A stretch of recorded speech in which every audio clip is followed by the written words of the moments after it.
Hi friends, welcome back to Suma home maker. నేను మీ సుమా శ్రీధర్.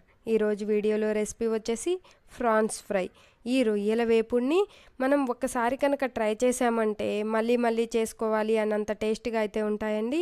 ఈ గుమగుమలాడిపోయే రొయ్యల ఫ్రైని సింపుల్ అండ్ టేస్టీగా స్పైసీగా ఈరోజు మనం తయారు చేసుకుందాం. వీడియోని స్కిప్ చేయకుండా ఎండ్ వరకు చూసి నచ్చితే లైక్ చేసి సబ్స్క్రైబ్ చేసుకోండి. ఇలాగ మార్కెట్ నుంచి ఇలాగ 1 kg రొయ్యలను అయితే తీసుకొచ్చామండి. మేము తీసుకోవడానికి 1 kg రొయ్యల్ని తీసుకున్నాం, కానీ పైన షెల్స్ అలా పొట్టు మొత్తం ఒలిసిచ్చేసరికి మనకి అవి 750 గ్రామ్సే వచ్చాయండి. ఈ 750 గ్రామ్స్ రొయ్యల్లోకి ఇలాగా పైనున్న వైట్ ఇలా ఒక తీగ ఉంటుందండి, ఆ తీగను కూడా తీసేపిచ్చే ఇచ్చారండి వాళ్ళు. మొత్తం మనకి ఇలాగ తీసుకున్న రొయ్యల్లోకి మనం కొంచెం కల్లుప్పు వేసుకొని, నేను ఇక్కడ చూపిస్తున్న విధంగా ఉన్నట్టు లేనట్టుగా కలుపుకొని వాటర్ పోసి 3-4 టైమ్స్ మనం వాష్ చేసుకొని తీసుకుంటే మనకి రొయ్యలు అనేవి ఇలాగా వైట్గా బాగా వస్తాయండి. స్మెల్ కూడా పోతుంది. ఇలా వచ్చిన రొయ్యల్లోకి మనం ఇప్పుడు ఫ్రై కోసం ఈ రొయ్యలను అయితే ఇప్పుడు మ్యాగ్నేట్ చేసుకుందామండి. 1 టేబుల్ స్పూన్ సాల్ట్ వేసుకొని, 1/2 టేబుల్ స్పూన్ పసుపు వేసుకొని, నేను ఇక్కడ చూపిస్తున్న విధంగా స్పూన్తో మొత్తాన్ని కలుపుకోవాలండి. ఇలాగ కలుపుకొని మూత పెట్టుకొని 1/2 an hour పక్కన పెట్టుకోవాలి. ఇప్పుడు ఈ ఫ్రైలోకి మసాలా కోసము ఒక మిక్సీ జార్ తీసుకొని, ఆ మిక్సీ జార్లోకి 2 టేబుల్ స్పూన్ల ధనియాలు, 1 టేబుల్ స్పూన్ జీలకర్ర, 1/2 టేబుల్ స్పూన్ మిరియాలు వేసుకొని మెత్తగా పౌడర్ని అయితే చేసుకోవాలి. ఇలాగ మెత్తగా ఈ పౌడర్ చేసుకున్న దాన్ని ఒక బౌల్లోకి తీసుకొని పక్కన పెట్టుకోవాలి. ఇలా మిరియాలు వేసుకోవటం వలన రొయ్యల్ ఫ్రై అనేది ఘాటుగా స్పైసీగా ఉంటుంది. ఇప్పుడు ఇదే మిక్సీ జార్లోకి 2 పెద్ద ఆనియన్స్ని తీసుకొని సన్నగా కట్ చేసుకొని ఈ మిక్సీ జార్లోకి వేసుకొని మూత పెట్టి ఫైన్గా గ్రైండ్ చేసుకొని తీసుకోవాలండి. మరీ మెత్తగా అవసరం లేదు, కచాపచాగా గ్రైండ్ చేసుకుంటే మనకి సరిపోతుంది. ఈ ఆనియన్ పేస్ట్ని ఒక బౌల్లోకి తీసుకొని పక్కన పెట్టుకోవాలి. ఇప్పుడు స్టవ్ మీద ఒక ప్యాన్ పెట్టి ప్యాన్లోకి 6 టేబుల్ స్పూన్ల ఆయిల్ వేసి వేడెక్కిన తర్వాత బిర్యానీ ఆకు, చెక్క, లవంగాలు, యాలకులు, పచ్చిమిర్చిని రెండింటిని మధ్యకి చీల్చుకొని వేసుకోవాలి.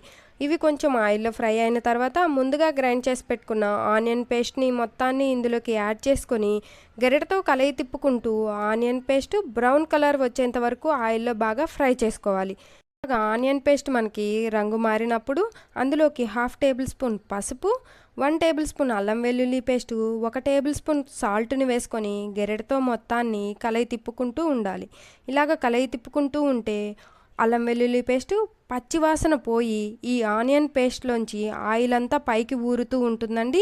మనం ఇలాగా గెరిటితో తిప్పుకుంటూ ఉంటే అడుగంటకుండా ఆయిల్ పైకి తేలి మసాలా అంతా పచ్చివాసన పోయి ఉంటుంది. ఇప్పుడు మనం ఇందులోకి ముందుగా మ్యాగ్నేట్ చేసి పెట్టుకున్న రొయ్యల్ని మొత్తాన్ని యాడ్ చేసుకొని నిదానంగా గెరిటతో తిప్పుకుంటూ రొయ్యల మొత్తాన్ని ఒకసారి బాగా కలయి తిప్పి మూత పెట్టి స్టవ్ని హై ఫ్లేమ్లో ఉంచి 15 minutes కుక్ చేసుకుంటే 15 minutes తర్వాత ఇలా మూత తీసి చూస్తే రొయ్యలంతా బాగా ఉడికిపోయి రొయ్యల్లోంచి వాటరు, ఆయిల్ పైకి తేలుతూ ఉంటుంది.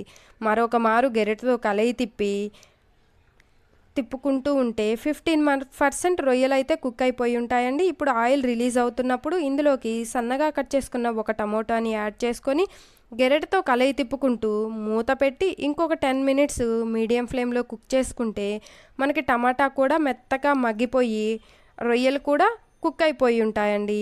ఇలా ఆయిల్ పైకి తేలుతూ ఉన్నప్పుడు మనం 1 టేబుల్ స్పూన్ కారము, ముందుగా గ్రైండ్ చేసి పెట్టుకున్న ధనియాలు, జీలకర్ర, మిరియాల పొడి ఉంది కదండి, అది మొత్తాన్ని ఇందులోకి యాడ్ చేసుకొని గెరెటతో కలయి తిప్పుకొని స్టవ్ని 5 minutesకి ఒకసారి గెరెటతో కలయి తిప్పుకుంటూ స్టవ్ని మీడియం ఫ్లేమ్లో ఉంచుకొని 5 minutesకి ఒకసారి గెరెటతో ఈ విధంగా కలయి తిప్పుకుంటూ ఉంటే రొయ్యలు బాగా ఫ్రై అయిపోయి ఆయిల్ పైకి తేలుతూ ఉంటుందండి. ఇప్పుడు మనం ఒక రొయ్యని తీసుకొని ఉడికిందో లేదో చూసుకుంటున్నామండి.